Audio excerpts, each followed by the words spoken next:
Sean talked about player-driven leadership, how important it is to managing emotions week by week through the season, stuff like that. He said you guys are self-starters in that way a lot. How does that process happen? Is it you guys have meetings? Is there text messages? Is it just going on the locker room to say, "Hey, so we're thinking about this week"? How do you do that week? Yeah, it's really a 24-hour rule, and I mean it's cliche. I'm pretty sure I say some cliche things up here every single week, but like, you play the game Sunday, Monday night, or whatever. You really got to hone in onto watching the film the next day, and once that 24-hour rule hits, kind of reset and refocus. There's things that I do on my off days that help me reset into going into the next week. But this is a week-to-week league. Doesn't matter what you did last week. Doesn't matter what you did the week before. You got to prepare. Each week, each day, and prepare well. You've had a bunch of years to figure that out and understand how to do it for you. As one of the leaders of this team, how do you and the other group of leaders kind of manage that as the example to the guys who push that other way out? Yeah, you just spread the word, spread the message throughout the locker room, spread the message throughout practice, and really leading by example.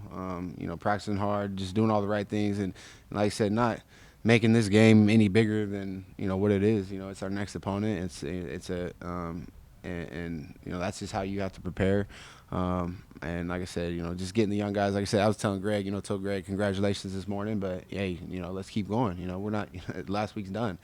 So let's keep going and moving forward and keep getting better. And I mean, at the end of the day, that's all you can ask for is just to keep getting better. Jordan, is tackling Derrick Henry one of the least fun things you can do on a football field? I mean, it's kind of a weird question, but it's one of the better backs in the league, one of the best backs in the league, really. When you look at his production and look at what he's done throughout his career, and I'm not gonna say it's necessarily fun, but at the same time, you gotta. It's a mindset at the end of the day, and I think our defense is ready for the task, and we're gonna have 11 guys running to the football and understanding he is a very good back, and we got to get population to the football. I asked that, of course, half joking, but your run defense in general this season, top 3, I think it is in the league right now. What has keyed that success in your mind? We just keep getting better. We just, guys coming to work every day. I'm talking about from the meeting rooms to the walkthroughs to practice. We just keep getting better. There's nobody out here, feeling complacent or feeling like, oh, we've made it, or feeling like any of that. We come in, put our head down, and just go to work. And I mean, that's the end of the day. That's what we're here to do. Just go to work and keep just continuing to get better. Whether you accept it or not, this is, and I know you guys don't, but this is part of the next part of your redemption tour. Facing a team that beat you last year. Mm-hmm. And I mean, that was the worst point-wise loss that this defense really sustained last year. Is there any lingering memories of being stiff-armed by essentially Derrick Henry and the Titans? I mean, we feel like we're a new team. Obviously, they feel like they're a new team too. But last year was last year. We're excited for the opportunity to play, on Monday night this year, and we're excited to play well. You played a few seasons now with Micah. Is this as good as he's played since you've been back there? Oh man, I mean, Mike's playing amazing right now. And he's just gonna keep getting better. I think we just always talk about that, man. Let's just keep getting better, keep proving people wrong. And that's just the mindset that we have going into each and every week. And Mike he's been playing really well for us. Good job. I mean, obviously it went through Tyreek's hands, but maybe give us your view. Micah obviously rotated after the snap to the perfect spot. Do you feel like it's as much if you are in the perfect position, good things happen? Yeah. Oh yeah, for sure. I mean, Micah puts himself. He's been doing that for his whole career, putting himself in position to be able to make plays, and then when the opportunity comes, he makes them. And so it's nothing that he's doing. There's nothing he's doing differently. Micah is playing Micah Hyde football, and he's making big plays for our team to help our team win football games, and so he's going to continue to do that. And we just want to keep getting better. Jordan, can there be a wider disparity in preparation from last week with that offense, Mahomes and those guys, to this running back driven 1970s style offense? Yeah, it's a night and day, different style offense. At the same time, we got to prepare well. And we had a really good day of practice today. Watched the tape, and there's not going to be any secret ingredient, or anything like that. It's we got to prepare well, come in and have the right mindset coming into the game, and and that's what we got to do. Jordan, you got yourself, Micah, the guys in the back seven. You guys are accustomed to playing pretty much every snap. What's it been like from your perspective to see just how much this team is rotating on the defensive line and just how competitive it is, even for guys to get into the lineup on a given week? I mean, you got Right. healthy inactives who could easily be out there playing. A lot of them, and those boys are playing well, man. And it's fun to watch. Really, it's fun to watch them get after the quarterback. It's fun to watch those young guys really step up, and Greg and Boogie. It's only helping our defense, and to see those guys. I mean, you see what they do on Sunday night and Sundays, but those guys work extremely hard. And they were out here before anybody out at practice. 30 minutes before practice, putting in the work. So I'm not surprised by the job they've done. You guys might be, but those guys work extremely hard. When he was drafted, like I remember, draft experts talking about he might need a red shirt here, correct? And I remember talking to him, and he's like, "No, I'm not playing with a red shirt here. I'm going to make an impact right away." I mean, have you seen him grow exponentially from the time he got here to where he's at now? And is it limitless to what he can maybe become? Yeah, I mean, I especially probably as a rookie, his head probably still spins a little bit, but at the same time, his confidence is going to keep growing when he's continuing to make big plays for us, and he's continuing to be a big part of what we do on defense. And so, to see him, grow from the moment he walked in here in OTAs to now, it's great. But I'm excited to see, how far he takes it.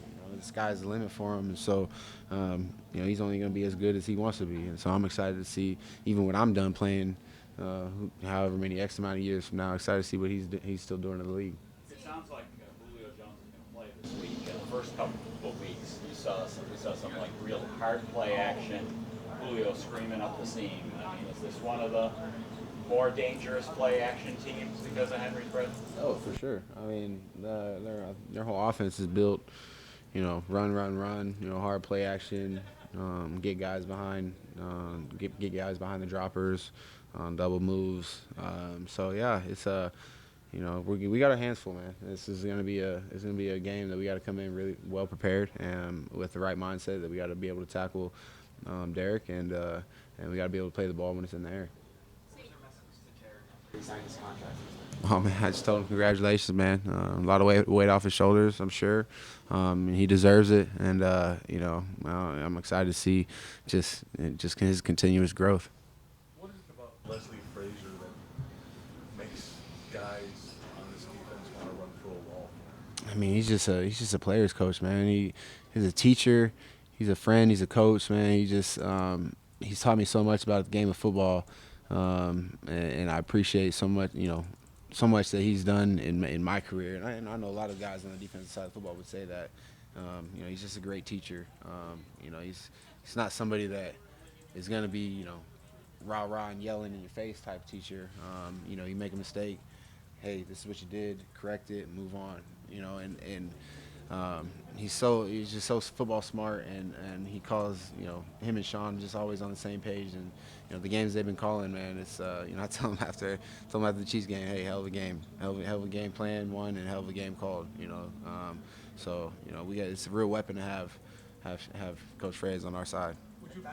Would you be surprised that Troy Vincent said the exact same thing about Leslie back in 1999? Hey, you made this mistake, just correct this. Do you ever see him sweat? No, I mean, and that's we always talk about calm breeds calm.